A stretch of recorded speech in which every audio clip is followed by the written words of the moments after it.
Why do some of the most brilliant minds in history prefer solitude over socializing? Why do deep thinkers often seem uninterested in small talk, gossip, or social gatherings? If you've ever felt disconnected from mainstream social life or found yourself preferring solitude, you're not alone and you're not broken. In fact, great thinkers like Arthur Schopenhauer, Nietzsche, and even Einstein have explored this very phenomenon. Schopenhauer, one of the most profound philosophers of all time, believed that intelligence and solitude are deeply connected. The higher one's intellect, the less they need external validation or trivial social interactions. For them, solitude isn't loneliness, it's liberation. But does this mean intelligent people are doomed to a life of isolation, or is there something deeper at play? In this video, we'll uncover the psychological and philosophical reasons why highly intelligent individuals often detach from social life. We'll explore how their minds function differently, why conventional social norms feel exhausting to them, and the surprising way solitude shapes their success. By the end, you may discover something profound about yourself. Let's begin by understanding the core reason behind this phenomenon, the weight of deep thinking, why intelligence leads to isolation.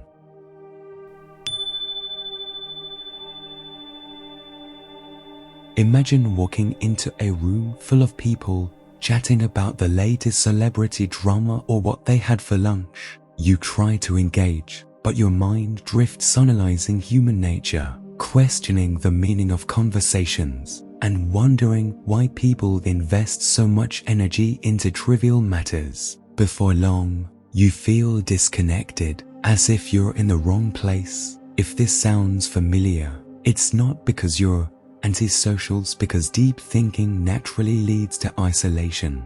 Highly intelligent people process the world differently. Their minds are constantly running, analyzing, and searching for meaning, while most people are content with surface-level discussions. Deep thinkers crave depth, intellectual stimulation, and profound conversations. But in a world where small talk dominates, this desire for depth often pushes them away from conventional social life.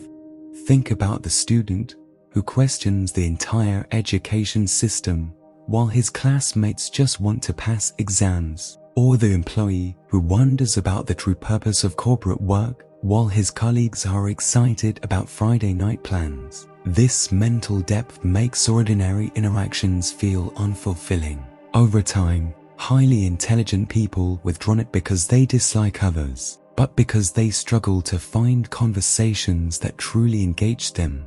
Schopenhauer believed that solitude is the price of intelligence. He argued that the more a person knows, the less they need constant social validation. But does this mean deep thinkers are destined for loneliness? Not necessarily. Their isolation isn't always painful, it's often a choice. In solitude, they can reflect, create, and explore ideas without distraction. Many of history's greatest minds, Nietzsche, Einstein, and Da Vinci, embraced isolation as a tool for discovery. But while solitude can be rewarding, it also comes with challenges. One of the biggest struggles highly intelligent people face is social fatigue, the exhaustion that comes from engaging in shallow interactions. This isn't just about introversion, it's about the mental drain of conversations that lack substance. Why does social life feel so tiring for deep thinkers? And how does this impact their relationships? Let's explore this in the next section.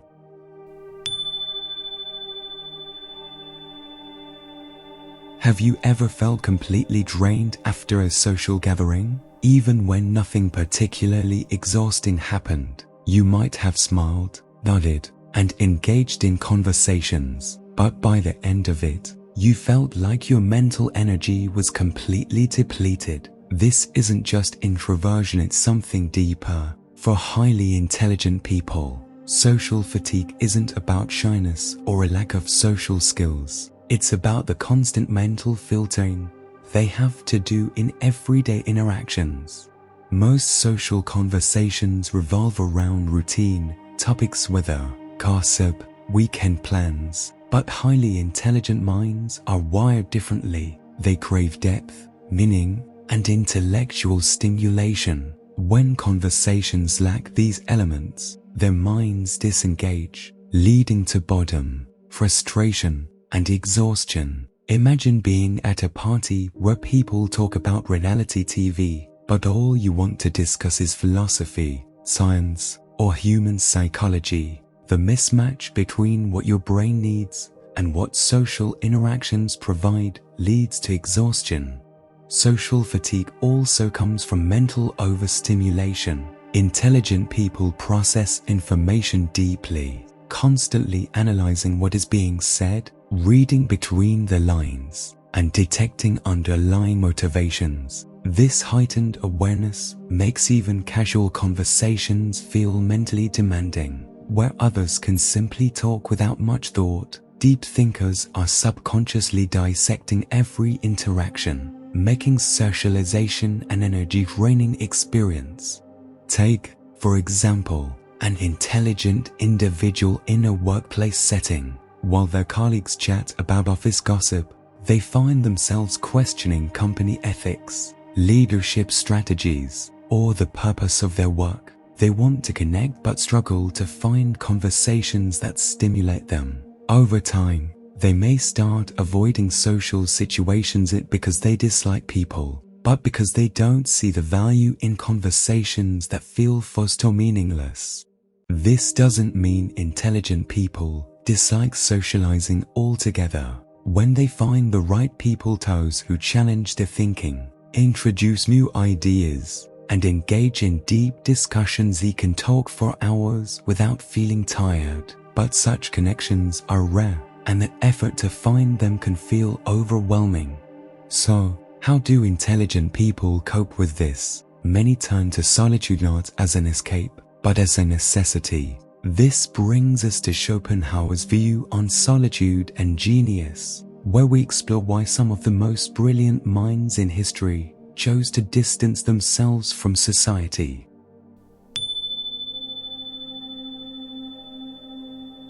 Why do the greatest minds in history often choose solitude over socializing? Arthur Schopenhauer, one of the most influential philosophers, believed that solitude isn't just a preference for the intelligent, it's a necessity. He argued that the more a person develops intellectually, the more they find themselves alone, not because they dislike people, but because their thoughts exist on a different plane.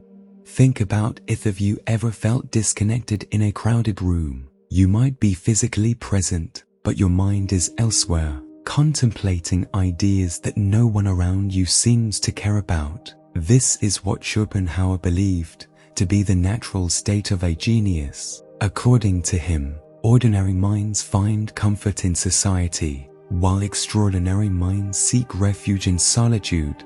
He compared human interaction to porcupines huddling together for warmth in the cold. If they get too close, they hurt each other with their quills, but if they stay too far apart, they freeze. Most people can tolerate a moderate level of closeness, but highly intelligent individuals who think deeply and question everything often find the quills of shallow interactions unbearable. For Schopenhauer, solitude wasn't a curse, it was liberation. He saw it as a gateway to creativity, self-discovery, and mastery. History proves his point. Isaac Newton developed the foundations of physics while in isolation. Nikola Tesla, a man of unmatched genius, avoided unnecessary social interactions to focus on his inventions. Even Albert Einstein found deep thinking and solitude to be inseparable. But this raises a difficult question: is solitude sustainable in the long run? While it nurtures intelligence, it can also create a profound sense of loneliness. Schopenhauer himself never married and had few close relationships, yet he believed that solitude was the price of greatness. However, in today's world, this presents a unique struggle. Highly intelligent people often wrestle with the paradox of solitude. They need it to thrive intellectually, yet deep down, they also crave connection. This dilemma becomes most evident in their personal relationships. When they do try to engage in romantic or deep personal bonds, they often find themselves misunderstood, frustrated, or emotionally drained. This brings us to our next discussion: why intelligent people struggle with conventional relationships, where we explore why finding meaningful connections is so challenging for those with deep, complex minds.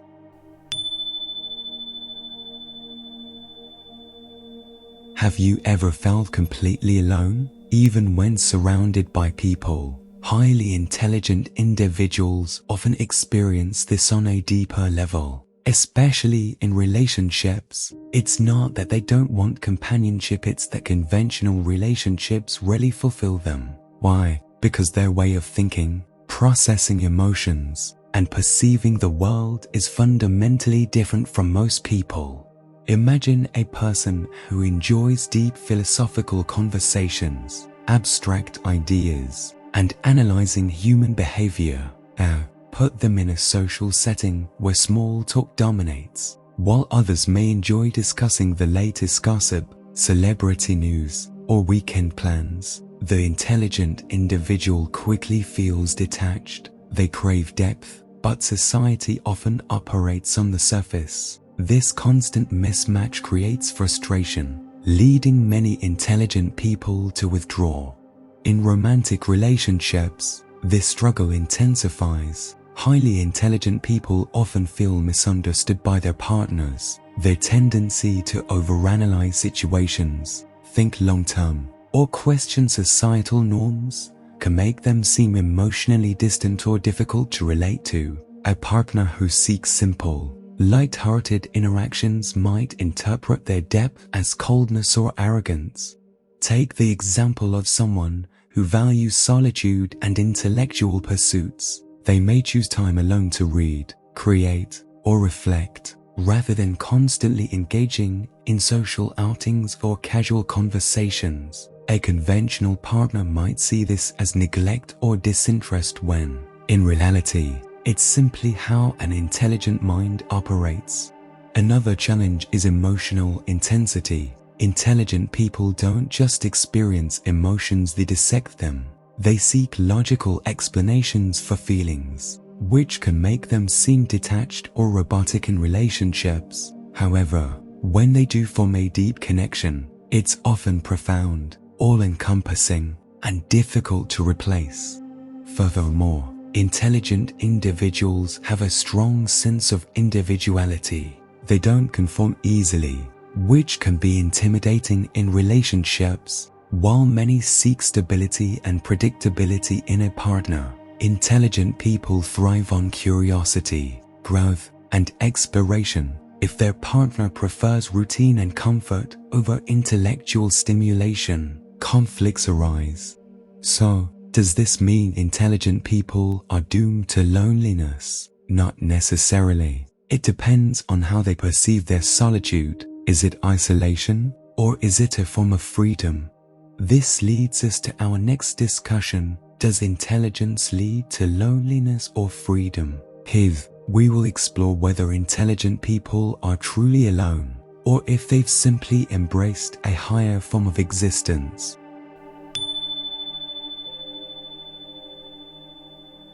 Have you ever wondered why some of the most intelligent people in history seemed isolated from society? Albert Einstein once said, "I live in that solitude which is painful in youth, but delicious in the years of maturity." This raises a critical question: does intelligence lead to loneliness, or is it a path to true freedom?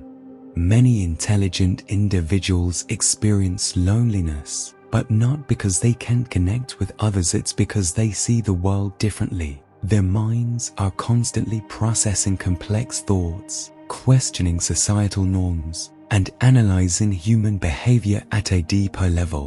Conversations that others find engaging, such as gossip, trends, or small talk, often feel empty to them. Over time, This disconnect can lead to self-imposed isolation, as they struggle to find people who truly understand them. Take the example of a highly intelligent person at a social gathering. While others enjoy casual chatter, they might be lost in thought, contemplating existential questions, scientific theories, or philosophical paradoxes. They may feel like an outsider, even when they're surrounded by people. This can create a sense of loneliness, but is it necessarily a bad thing? Intelligence also grants a unique kind of freedom to think independently, to challenge the status quo, and to carve one's own path. Intelligent individuals don't need constant social validation because they derive fulfillment from within. They are less influenced by societal pressures, allowing them to make choices based on logic, personal values, and intellectual curiosity rather than peer approval. The key, then, is how one perceives solitude. If an intelligent person sees their isolation as a curse, it becomes loneliness. But if they embrace it as an opportunity for self-discovery, creativity, and deep thought, it transforms into freedom. The difference lies in mindset. So, how can one make solitude a source of strength rather than suffering? That's what we'll explore next in Embracing Solitude, How to Thrive as an Independent Thinker. Here, we'll discuss how intelligent individuals can harness their solitude to live a fulfilling, purpose-driven life.